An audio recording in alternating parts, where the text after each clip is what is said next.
Good evening all of you. कैसे हैं आप सभी? वेलकम करती हूँ माधुरी आप सभी का एंटीलो क्लासेस में। ये जो BNSS की हम डेली इवनिंग में 7 बजे क्लास कर रहे हैं, लास्ट क्लास में हमने सेक्शन 163 तक कंप्लीट कर लिया था। आज अपने 164 से लेके एंड इस चैप्टर को कंप्लीट कर देंगे सेक्शन 167। देखो थोड़े थोड़े सेक्शंस हो रहे हैं तो साथ के साथ याद करो प्लस नोट्स बनाओ। ये चीजें जो मैं आपको बता रही हूँ, एक एक लाइन किसी ने भी YouTube पे नहीं बता रखी होगी। 3 घंटे में और 4 घंटे में सब्जेक्ट कंप्लीट करने से वो चीजें हमारी ना तो याद होती है और ना ही हम उसे लॉन्ग टर्म तक याद रख सकते हैं। यहाँ पर देखो धीरे धीरे हम कर रहे हैं, भले ही स्लो स्पीड में कर रहे हैं, लेकिन इसका बेनिफिट हमें पूरा उठाना है। देखो चीजें जो आप समझ रहे हो उनको नोट्स बनाओ प्लस उसको डेली याद कर लो। अगर मैम ने 3 सेक्शन करवाए हैं तो जब हम नेक्स्ट डे क्लास ले रहे हैं तो हमारा ये ऑब्जेक्ट होना चाहिए कि अगले दिन मुझे लास्ट क्लास का याद है। अगर मैं पेड क्लास में होता तब भी मुझे याद करके जाना पड़ता, अब मैं घर पे हूं तब भी मुझे जाना पड़ेगा। देखो मजबूरी हर किसी के पास है, उस मजबूरी को अपनी कमजोरी मत बनाओ, उसको अपनी स्ट्रेंथ बनाओ, देन तभी हम आगे चल पाएंगे। अगर ये सोचेंगे कि यार मेरे पास पैसे नहीं है, मैं कोचिंग नहीं जा सकता, तो चीजें आपको मिल रही है ना किसी ना किसी बहाने से, चाहे मेरे बहाने से या किसी other teacher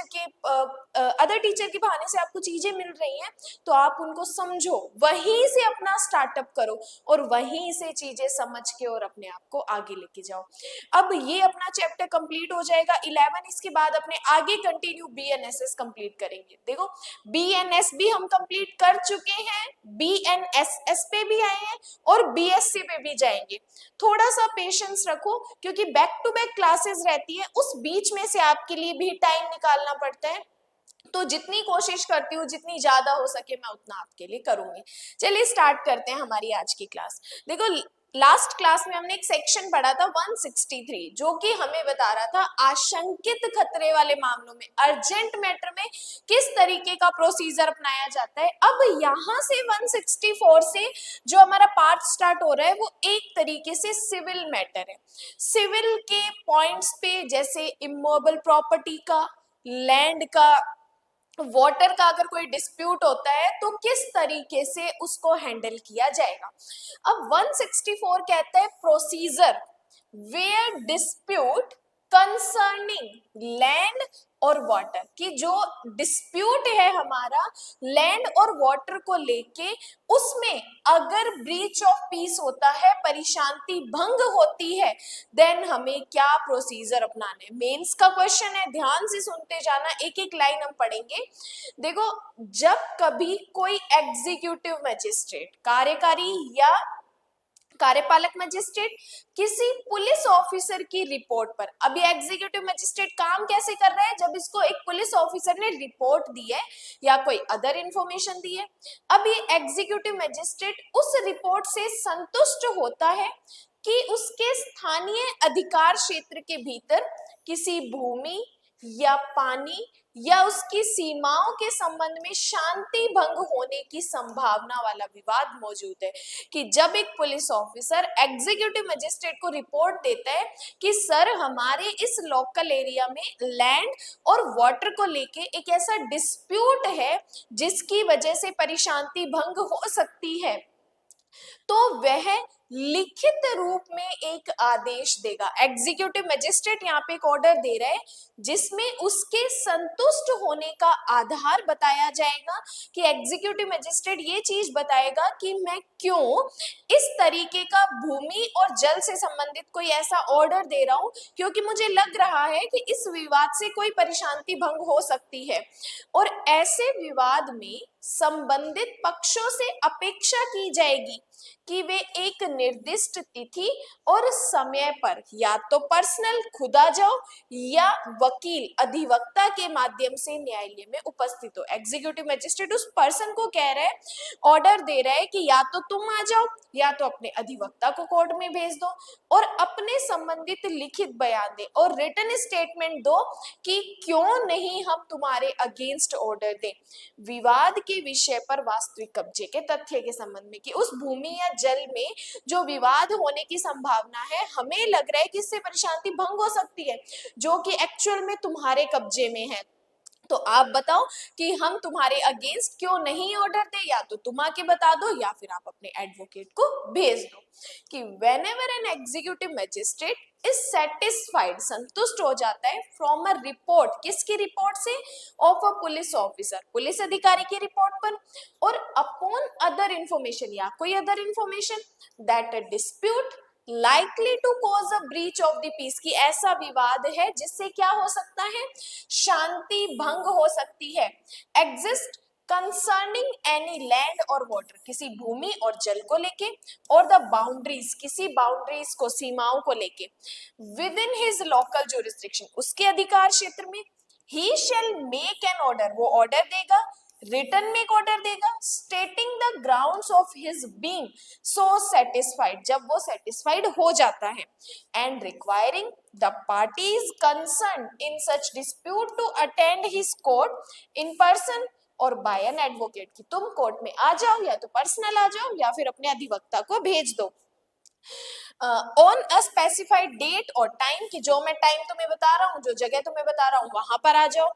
and to put in written statement, और क्या दो, एक लिखित कथन, रिटन स्टेटमेंट दो, of their respective claims as respect the fact of actual possession of the subject of dispute, जो कि एक्चुअल में विवाद है, जिस हमें संपत्ति, जिस लैंड पर या वाटर के बारे में हमें विवाद लग रहा है, जो जिसका एक्चुअल कब्जा तुम्हारे पास है, तो आके हमें रिटन स्टेटमेंट दो कि इस पॉइंट पे तुम क्या कहना चाहते हो। देन सबसेक्शन 2, यहाँ से हमारा एक प्री का क्वेश्चन आता है कि भूमि और जल में क्या क्या चीजें इंक्लूड मानी जाएगी, जैसे भवन number 1, number 2 market, number 3 mean क्षेत्र, जिसे अपने फिशरी हाउस भी कहते हैं, या फिर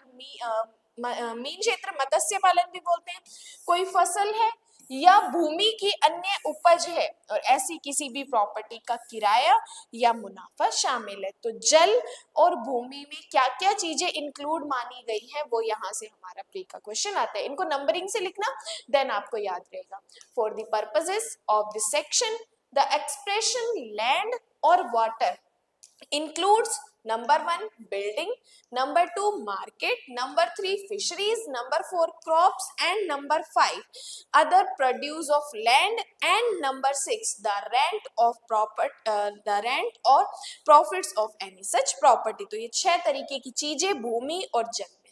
इंक्लूड मानी जाती है। इस सेक्शन में जो भूमि और जल की बात की गई है, इनमें यही चीजें इंक्लूड मानी गई है। इसके बाद बात करते हैं सबसेक्शन 3। सबसेक्शन 3 कहता है कि ऑर्डर की एक कॉपी, जो सबसेक्शन 1 में एग्जीक्यूटिव मजिस्ट्रेट ने ऑर्डर दिया, उसकी एक कॉपी इस संहिता द्वारा दिए गए तरीके से ऐसे व्यक्ति या व्यक्तियों को सम्मन की तामील के लिए दी जाएगी। कि इस सेक्शन में जो ऑर्डर दिया जा रहा है एग्जीक्यूटिव मजिस्ट्रेट का, उसकी तामील कैसे की जाएगी, जैसे सम्मन की तामील होती है वैसे ही उस ऑर्डर की तामील की जाएगी, जैसा मजिस्ट्रेट निर्देशित करे, और कम से कम एक कॉपी किसी विशिष्ट स्थान पर चिपकाकर प्रकाशित की जाएगी। और तो और हम एक कॉपी सम्मन के लिए भेजेंगे, सम्मन की तामील करवाएंगे, और एक कॉपी हम ऐसी जगह पर चिपका देंगे ताकि उस व्यक्ति के पास उस तरीके की उस ऑर्डर की सूचना चली जाए कि a copy of the order shall be served in the manner provided by this Samhita for the service of summon upon such person or persons the magistrate may direct at least one copy shall be published by being affixed to some conspicuous place at or near subject to dispute, जहां पर विवाद का actual में कारण है उस जगह पे उसके सहज दृश्य स्थान पे एक कॉपी क्या कर दी जाएगी, चस्पा कर दी जाएगी, चिपका दी जाएगी।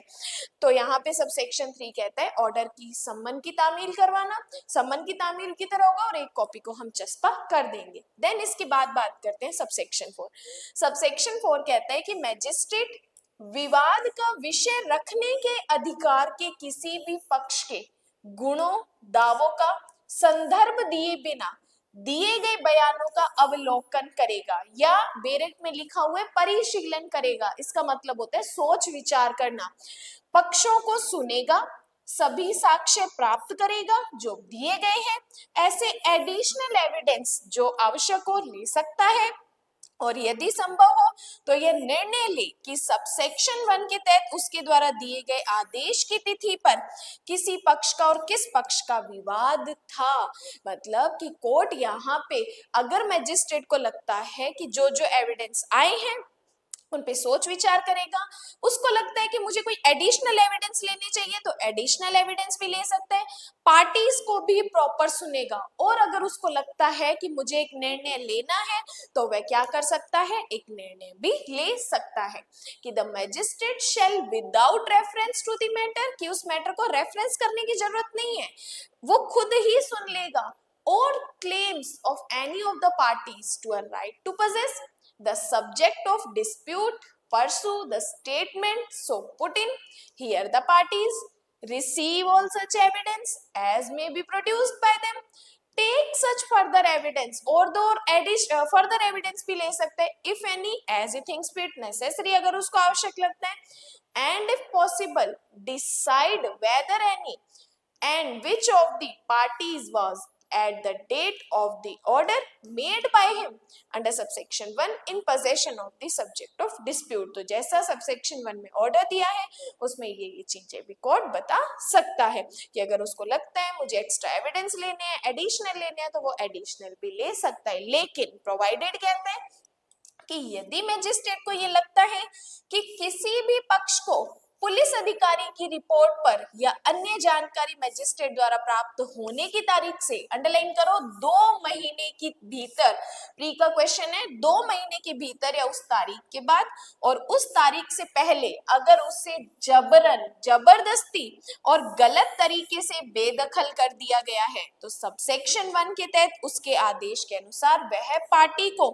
इतना बेदखल कर सकता है जैसा सबसेक्शन 1 के तहत उसके आदेश की तारीख पर वह पार्टी उसके कब्जे में थी। कि अगर मैजिस्ट्रेट को लगता है कि पार्टी को गलत तरीके से प्रॉपर्टी से बेकब्जा किया गया है तो मैजिस्ट्रेट क्या कर सकता है, उस व्यक्ति के पक्ष में भी आदेश दे सकता है जिसको ऐसे गलत तरीके से क्या किया है, बेदखल किया गया है। देन सबसेक्शन 5 कहते हैं इस खंड में कुछ भी भाग लेने के लिए आवश्यक किसी भी पक्ष या इच्छुक व्यक्ति को यह दिखाने से नहीं रोकेगा कि जैसा कोई विवाद मौजूद नहीं है या अस्तित्व में नहीं है। मतलब अगर कोई पार्टी कोर्ट में आके ये कहना चाहती है कि सर जिस पे आप प्रोसेस कर रहे हो एक्चुअल में तो वो कोई विवाद है ही नहीं, उस विवाद का कोई अस्तित्व है ही नहीं, तो कोर्ट या मैजिस्ट्रेट उस व्यक्ति को इस तरीके का एविडेंस देने से नहीं रोकेगा या इस तरीके की बात कहने से नहीं रोकेगा, और ऐसे मामले में मैजिस्ट्रेट अपने उक्त आदेश को रद्द कर देगा और उस पर आगे की सभी कार्यवाही रोक दी जाएगी। अगर मैजिस्ट्रेट उस पर्सन की बात से सेटिस्फाइड हो जाते हैं कि यस इस तरीके का कोई विवाद एक्चुअल में मौजूद है ही नहीं, तो वो अपने ऑर्डर को क्या कर देगा, कैंसिल भी कर देगा और जितनी भी प्रोसीडिंग चल रही है उसको भी रोक देगा। लेकिन ऐसे रद्दकरण के अधीन सबसेक्शन 1 के तहत मैजिस्ट्रेट का आदेश अंतिम होगा, लेकिन फिर भी जो सबसेक्शन 1 में मैजिस्ट्रेट ने ऑर्डर दिया है वो ऑर्डर क्या माना जाएगा, फाइनल ऑर्डर माना जाएगा। देन सबसेक्शन 6, यहाँ पे हमारे सबसेक्शन 6 में अच्छी बात बताई है, 2 क्लोज बताए हैं ए और बी। सबसेक्शन 6 का ए क्लोज कहता है यदि मैजिस्ट्रेट ये निर्णय लेते हैं कि सबसेक्शन 4 के प्रावधान के तहत पार्टियों में से एक को विवाद के उक्त विषय पर कब्जा माना जाना चाहिए, कि सबसेक्शन 4 में कि एक पार्टीज को तो कोई कब्जा माना जाना चाहिए, तो वह एक आदेश जारी करेगा कि जिसमें यह घोषणा की जाएगी कि ऐसी पार्टी को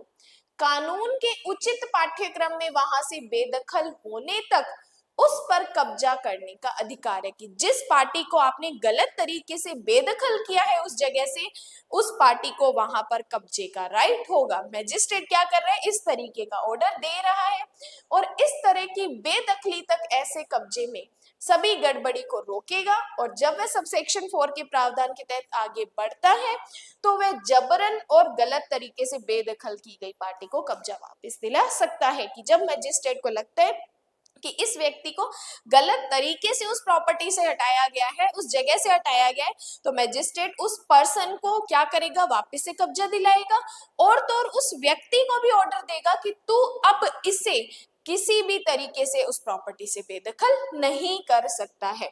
देन बी क्लोज कहता है कि इस उपधारा के तहत दिए गए आदेश को सबसेक्शन 3 में निर्धारित तरीके से प्रकाशित किया जाएगा। कि जैसा हमने पढ़ा था ना कि जब कोई ऑर्डर दिया गया है तो उस ऑर्डर की तामील उस व्यक्ति को करवाएंगे और तो उस ऑर्डर को चस्पा भी करवा देंगे। तो वैसे ही इस तरीके का अगर कोई मैजिस्ट्रेट ऑर्डर देते हैं तो उसको भी हम क्या करेंगे, ऐसे सहज दृश्य स्थान पर चिपका देंगे जहां पर एक्चुअल में विवाद की बात की गई थी। देन इसके बाद बात करते हैं सबसेक्शन 7। देखो सबसेक्शन 7 हमें कह रहा है कि जो एक्चुअल में पार्टी थी वो पार्टी मर जाती है तो उसकी जगह पर कौन आएगा, जब मरने की बात आती है तो लीगल रिप्रेजेंटेटिव आएगा, विधिक प्रतिनिधि आएगा। लेकिन अब मान लो कि बहुत सारे विधिक प्रतिनिधि आ जाते हैं कि मैं भी इसका लीगल रिप्रेजेंटेटिव हूँ, मैं भी एलआर हूँ, मैं भी एलआर हूँ, तो वहां पर उन सभी को ही क्या किया जाएगा, पार्टीज बना दिया जाएगा। कि जब ऐसे कार्यवाही के किसी भी पक्ष की मृत्यु हो जाती है तो मैजिस्ट्रेट मृत पक्ष के कानून प्रतिनिधि मतलब विधिक प्रतिनिधि को कार्यवाही में एक पक्षकार बना सकता है और उसके बाद जांच को जारी रखेगा। और यदि क्वेश्चन ये उठता है कि विधिक प्रतिनिधि कौन है, ऐसी कार्यवाही के प्रयोजनों के लिए एक मृत पक्ष है, मृत पक्ष के प्रतिनिधि होने का दावा करने वाले सभी व्यक्तियों को उसमें पक्षकार बनाया जा सकता है। कि अगर वो पार्टीज मेन पार्टी मर जाती है तो हम उसके एलआर को लेके आए, लेकिन अब क्वेश्चन ये है कि एलआर एक्चुअल में है कौन, तो जितनी भी पार्टीज आती है कोर्ट में उन सभी को हम क्या बना लेंगे, उस केस की पार्टी बना लेंगे। तो very important point. Then subsection 8। अब देखो सबसेक्शन 8 हमें ये बताना चाह रहे हैं कि एक्चुअल में जिस प्रॉपर्टी को लेके विवाद है उस प्रॉपर्टी में क्या हो सकती है, जो चीजें हैं वो खराब होने लायक है। अब जैसे फसल होती है, फसल को ज्यादा लॉन्ग टाइम तक हम नहीं रख सकते, खराब होने के चांसेस है। इस कंडीशन में उस प्रॉपर्टी को जिसपे विवाद है अगर खराब होने लायक है तो उसको हम बेच के उससे जो भी पैसा आएगा वो हम कोर्ट में जमा करवा सकते हैं। कि यदि मैजिस्ट्रेट की राय है कि संपत्ति की कोई फसल या अन्य उपज इस धारा के तहत उसके सामने जो लंबित कार्यवाही में विवाद का विषय है शीघ्र और प्रकृत्या क्षयशील है, इसका मतलब होता है कि खराब होने लायक है, तो वह उचित हिरासत में के लिए आदेश दे सकता है या ऐसी संपत्ति की बिक्री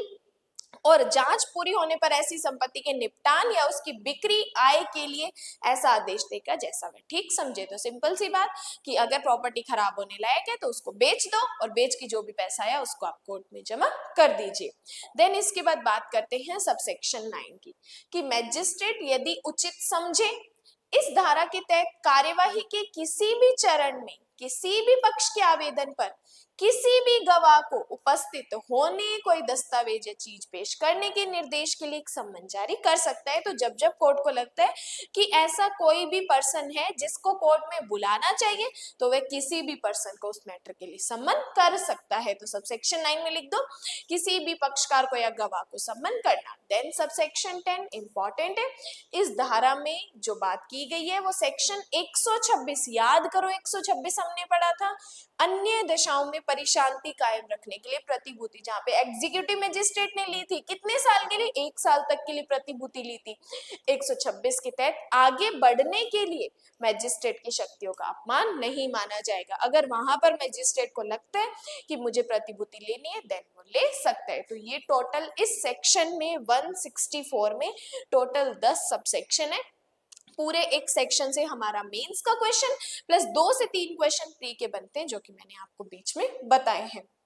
इसके बाद बात करते हैं सेक्शन नंबर 165। 165 कहता है power to attach subject of dispute and to appoint receiver. कि अब क्या है, प्रॉपर्टी को कुर्क करने की शक्ति है और तो और हमें रिसीवर को सम्मन करने की पावर है कि हम क्या कर सकते हैं, सम्मन नहीं सॉरी रिसीवर को अपॉइंट करने की भी पावर दी गई है। देखो ये जो रिसीवर एक वर्ड है ना, ये रिसीवर होता कौन है, एक्चुअल में एक पर्सन होता है, एक व्यक्ति होता है। अब इस व्यक्ति का काम क्या होता है कि जो कोर्ट उसको ऑर्डर देती है कि जाके इस प्रॉपर्टी की देखभाल करो, इस प्रॉपर्टी को आपको संभालना है, इस प्रॉपर्टी को आपको तब तक देख रेख करनी है जब तक कि मैं आपको ऑर्डर ना दे दूं। तो ये रिसीवर एक व्यक्ति होता है जो कि कोर्ट के डायरेक्शंस में काम करता है। अब देखो बात करते हैं कि यदि मजिस्ट्रेट 164 सबसेक्शन 1 के तहत आदेश देने के बाद किसी भी समय मामले को आपातकालीन मतलब बहुत अर्जेंट मानता है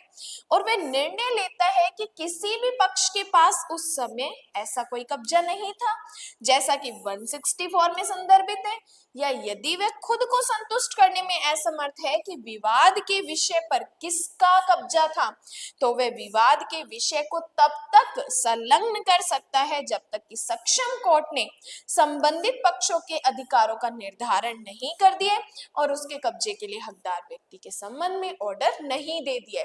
कि जब कोर्ट खुद ही सेटिस्फाइड नहीं हो रहा एक्चुअल में वो प्रॉपर्टी का कब्जा है किसका, तो वो कोर्ट क्या करेगा, एक पर्सन को हायर करेगा और वो पर्सन क्या करेगा, उस प्रॉपर्टी की देखरेख करेगा, जिसे हम क्या बोलते हैं,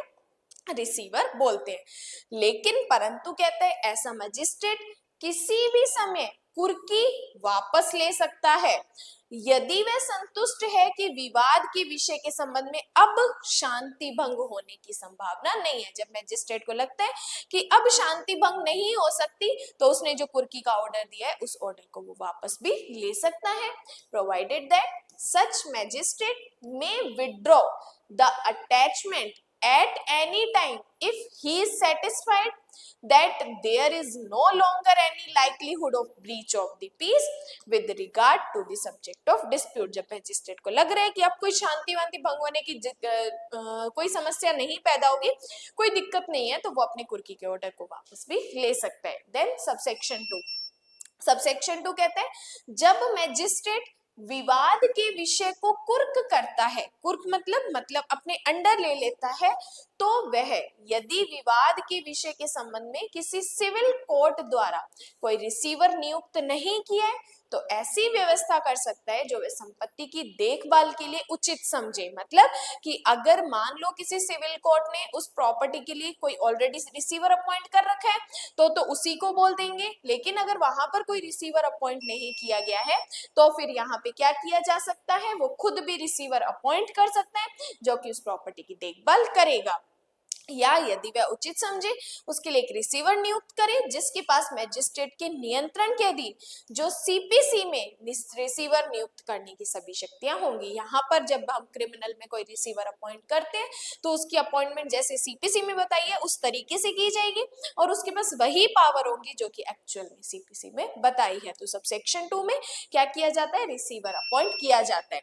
बशर्ते परंतु कहते हैं किसी सिविल कोर्ट द्वारा विवाद के विषय के संबंध में बाद में एक रिसीवर नियुक्त किए जाने की स्थिति में, कि जब मैजिस्ट्रेट ने यहाँ पर क्रिमिनल में रिसीवर अपॉइंट कर लिया उसके बाद में उस सिविल कोर्ट ने रिसीवर अपॉइंट करके दे दिया, देन ये मैजिस्ट्रेट क्रिमिनल वाला क्या करेगा, अपने द्वारा नियुक्त रिसीवर को विवाद के विषय का कब्जा सिविल कोर्ट द्वारा नियुक्त रिसीवर को सौंपने का आदेश दे देगा। मतलब दो जगह, एक क्रिमिनल कोर्ट में और एक सिविल कोर्ट में क्या किया जा रहा है, रिसीवर अपॉइंट किया जा रहा है। अब मान लो सिविल कोर्ट ने पहले रिसीवर अपॉइंट नहीं किया और फिर इसने क्या किया, रिसीवर अपॉइंट कर लिया और बाद में ये सिविल कोर्ट जागा और इसने रिसीवर अपॉइंट किया, तो ये अपने वाले रिसीवर को ये ऑर्डर देगा कि जो मैंने तेरे को काम बताया है तू इसको सौंप दे। देन इसके बाद और उसके बाद उसके द्वारा नियुक्त किया गया रिसीवर को सेवा मुक्त कर देगा। देन खुद के क्रिमिनल कोर्ट ने जो रिसीवर अपॉइंट किया देन उसको क्या कर देगा, फ्री कर देगा। ऐसे अन्य आकस्मिक या परिणामी आदेश दे सकता है जो उचित समझे और उसको अलग से कोई ऑर्डर देना लगता है देन वो अलग से भी ऑर्डर दे सकता है। अब हम आते हैं नेक्स्ट सेक्शन 166 पे। देखो 166 कह रहा है डिस्प्यूट विवाद है कंसर्निंग, किससे संबंधित है, राइट ऑफ यूज लैंड और वाटर, की भूमि और जल से जो संबंधित विवाद है उसके बारे में डिस्कस करते हैं। इस सेक्शन में सबसेक्शन 1-2 तक ही पढ़ना है, मोस्टली बाकी के 5-6 आप छोड़ भी सकते हो। देखो यहाँ पे हमें कहा कि जब भी कोई एग्जीक्यूटिव मजिस्ट्रेट, कार्यपालक मजिस्ट्रेट पुलिस अधिकारी की रिपोर्ट या अन्य जानकारी से संतुष्ट होता है कि उसके लोकल एरिया में स्थानीय अधिकार क्षेत्र के भीतर भूमि या पानी के उपयोग के किसी अधिकार के संबंध में शांति भंग होने की संभावना वाला विवाद है, कि जब एग्जीक्यूटिव मजिस्ट्रेट को लगा कि पुलिस अधिकारी ने उसे रिपोर्ट दी और उसे बताया कि अपने एरिया में किसी भूमि और जल को लेके कोई विवाद है, चाहे इस तरह के अधिकार का दावा सुख सुविधा लाइक सुखाचार के बारे में किया गया है या अन्यथा किसी अदर तरीके से, वह लिखित रूप में एक आदेश देगा, तो एक रिटन ऑर्डर देगा और जिसमें उसके संतुष्ट होने का आधार बताया जाएगा। और ऐसे विवाद में संबंधित पक्षों को एक निर्दिष्ट तिथि पर व्यक्तिगत रूप से या अधिवक्ता के माध्यम से कोर्ट में उपस्थित होने की आवश्यकता होगी और समय और अपने संबंधित दावों में लिखित कथन देना होगा। कि जब एग्जीक्यूटिव मजिस्ट्रेट को पुलिस ने कोई एक रिपोर्ट दी कि इस तरीके का भूमि और जल को लेके अपने एरिया में कोई विवाद है और वो एग्जीक्यूटिव मजिस्ट्रेट सेटिस्फाइड हो जाता है, तो वो क्या करेगा, अपने उस पार्टीज को जो कि उस विवाद से संबंधित है उनको कहेगा कि या तो आप खुद आ जाओ या अपने एडवोकेट के माध्यम से रिप्रेजेंट हो जाओ और एक रिटन स्टेटमेंट पेश करो। कि whenever an executive magistrate is satisfied from the report of a public police officer or upon other information that a dispute likely to cause a breach of the peace exist regarding any alleged right of user of any land or water within his local jurisdiction, उसके local अधिकार क्षेत्र में whether such right be claimed as an easement और otherwise जो right जो है easement के रूप में claim किया गया है, he shall make an order in writing, एक लिखित आदेश देगा, stating the grounds of his being so satisfied, Jin grounds पे वो satisfied हुआ है, and requiring the parties concerned in such dispute to attend his court in person और by an advocate, कि या तो वो खुद कोर्ट में आ जाओ या अपने एडवोकेट के माध्यम से रिप्रेजेंट हो जाओ, स्पेसिफाइड डेट और टाइम, एक डेट और टाइम पर, and to put in written statement of their respective claims, और अपने फेवर में अपने पक्ष में आप क्या करो, एक रिटन स्टेटमेंट आकर दो। ये कौन कह रहा है, एग्जीक्यूटिव मजिस्ट्रेट कह रहा है। देन सबसेक्शन 2, सबसेक्शन 2 ने कहा कि मजिस्ट्रेट सबसेक्शन 1 के तहत दिए गए बयानों का अवलोकन करेगा, परिशीलन करेगा। इसका मतलब है कि वो इस तरीके का क्या करेगा, सोच विचार करेगा, पक्षों को सुनेगा, उनके द्वारा प्रस्तुत किए गए सभी साक्ष्य प्राप्त करेगा, ऐसे साक्ष्य के प्रभाव पर विचार करेगा और ऐसे अतिरिक्त साक्ष्य लेगा। अगर उसको लगता है कि मुझे किसी तरीके के एडिशनल एविडेंस लेने हैं तो वो एडिशनल एविडेंस भी ले सकेगा, और यदि कोई जैसा आवश्यक समझे और संभव हो निर्णय ले कि क्या ऐसा अधिकार मौजूद है और सेक्शन 164 के प्रावधान जहां तक हो सकेंगे ऐसी जांच को लागू होंगे। कि इस सेक्शन में भी आप सेक्शन 164 का प्रोसीजर याद कर सकते हो, जो कि अभी हमने लास्ट पॉइंट्स पे पढ़ा है। देन इसके बाद हम डिस्कस करते हैं सबसेक्शन 3 कि यदि ऐसे मैजिस्ट्रेट को ये लगता है कि अधिकार मौजूद है तो वैसे अधिकार के प्रयोग में किसी भी हस्तक्षेप को प्रतिबंधित करने का आदेश दे सकता है। कि जब उसे लग रहा है कि नहीं इस तरीके का कोई राइट एग्जिस्टेंस में है तो वो उस हस्तक्षेप को, उस इंटरप्शन को क्या करेगा, रोकने के लिए एक ऑर्डर देगा, जिसमें उचित मामले में किसी भी प्रयोग में किसी भी बाधा को हटाने का आदेश शामिल हो सकता है। कि जब ऐसे लैंड और वाटर को लेकर कोई डिस्प्यूट है और मैजिस्ट्रेट को लगता है कि इस तरीके का कोई हस्तक्षेप किया जा रहा है तो वो उस हस्तक्षेप को रोकने के लिए भी कह सकता है। लेकिन परंतु कहता है कि ऐसा कोई ऑर्डर नहीं दिया जाएगा जहां वर्ष के सभी समय में अधिकार का प्रयोग किया जा सकता है, जब तक कि पुलिस अधिकारी की रिपोर्ट या अन्य जानकारी का सबसेक्शन 1 के तहत प्राप्ति से, अंडरलाइन करो, अगले 3 महीने के भीतर इस तरह के अधिकार का प्रयोग नहीं किया गया हो। तो यहाँ से प्री का क्वेश्चन ये आ सकते हैं कि जो 3 महीने का टाइम है, अगर उस 3 महीने के अंदर जो अभी लास्ट बीते, अगर उसमें उसका प्रयोग नहीं किया गया है तो जांच की स्थापना के लिए कोई अग्रणी या अन्य अधिकार का प्रयोग केवल विशेष सीजन या विशेष अवसर पर किया जा सकता है, जब तक कि अधिकार का प्रयोग ऐसे सीजन के आखिरी के दौरान या ऐसी प्राप्ति से पहले आखिरी अवसरों पर नहीं किया गया हो। तो यहाँ से इस पॉइंट से प्रोवाइडेड से हमारा एक प्री का क्वेश्चन आता है कि कितने महीने तक का इसका प्रयोग नहीं किया गया हो, तो 3 महीने तक आपको याद रखना है। देन आप सबसेक्शन 4 को स्किप कर सकते हो, क्योंकि सबसेक्शन 4 हमें यही बता रहे हैं कि नेक्स्ट का जो पॉइंट्स आगे का जो प्रोसीजर है वही यूज किया जाएगा जो 164 में हम ऑलरेडी कर चुके हैं। एंड लास्ट सेक्शन इस चैप्टर का हमें कहता है लोकल इंक्वायरी, स्थानीय जांच, जो टाइटल पॉइंट ऑफ व्यू से है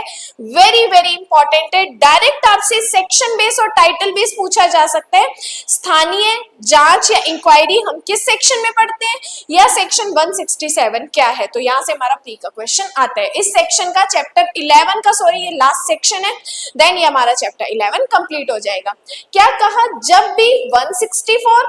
165 या 166 के पर्पस के लिए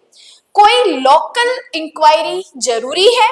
तो एक डीएम, अंडरलाइन करो, डीएम या एसडीएम जांच करने के लिए अपने अधीनस्थ, अपने सबऑर्डिनेट किसी मैजिस्ट्रेट को नियुक्त कर सकता है। कि जब मैजिस्ट्रेट डीएम या एसडीएम को लग रहा है कि इस मैटर के लिए, कौन सा मैटर जो 164, 165 या 166 में है, उसमें कोई लोकल इंक्वायरी करना जरूरी है, तो वो क्या करेगा, अपने सबऑर्डिनेट जो उसके अधीनस्थ है उनको ऑर्डर देगा कि इस तरीके की मैटर को क्या करो, आप जांच कर लो, और उसे इस तरह की जानकारी दे सकता है, उसमें लिखित निर्देश और जो उसके मार्गदर्शन के लिए आवश्यक लग सकते हैं, और घोषित कर सकता है कि जांच के आवश्यक खर्चों का पूरा या कुछ हिस्सा किसके द्वारा भुगतान किया जाएगा। तो इस तरीके का ऑर्डर कौन दे सकता है, डीएम या एसडीएम दे सकता है कि whenever a local inquiry is necessary for the purposes of this section, कौन से section 164, 165 and 166, a district magistrate और सब डिविजनल मैजिस्ट्रेट में डिप्यूट, किसको कर रहे हैं वो, डिप्यूट मैजिस्ट्रेट सबऑर्डिनेट, जो उसके सबऑर्डिनेट है, to him to make the inquiry and may furnish him with such written instructions as may seem necessary for his guidance and may declare by whom the whole any part the necessary expenses of the inquiry shall be paid। और तो और अपने order में ये भी बताएगा कि ये इस जांच करने में जितने भी खर्चे दिए जा रहे हैं एक्चुअल में वो किस पार्टी के द्वारा पेड होने हैं, किस पार्टी को वो खर्चे देने हैं। तो यहाँ पे हमारे 2 क्वेश्चन जो है प्री का है, एक question direct title point of view से, और एक सेक्शन की लोकल इंक्वायरी के लिए ऑर्डर कौन दे सकता है, डीएम और एसडीएम दे सकता है। इसके बाद ये आज हमारा चैप्टर 11 कंप्लीट होता है 167 तक। इसके बाद नेक्स्ट क्लास में हम चैप्टर 12 को डिस्कस करेंगे, एक ही लेक्चर में कंप्लीट चैप्टर 12 डिस्कस करेंगे, क्योंकि पूरा चैप्टर 12 ही अपने आप में एक मेंस का क्वेश्चन है और इसके अलावा हमारे प्री के क्वेश्चंस भी बनते हैं, तो वो हम डिस्कस करेंगे नेक्स्ट क्लास में। आज की वीडियो आपको कैसी लगी इसके लिए मुझे आप कमेंट्स कर सकते हैं, और नेक्स्ट वीडियो कौन सा टॉपिक आपको नहीं क्लियर हो रहा है उसके लिए भी आप मुझे कमेंट्स कर सकते हैं। बाकी आज के लिए धन्यवाद।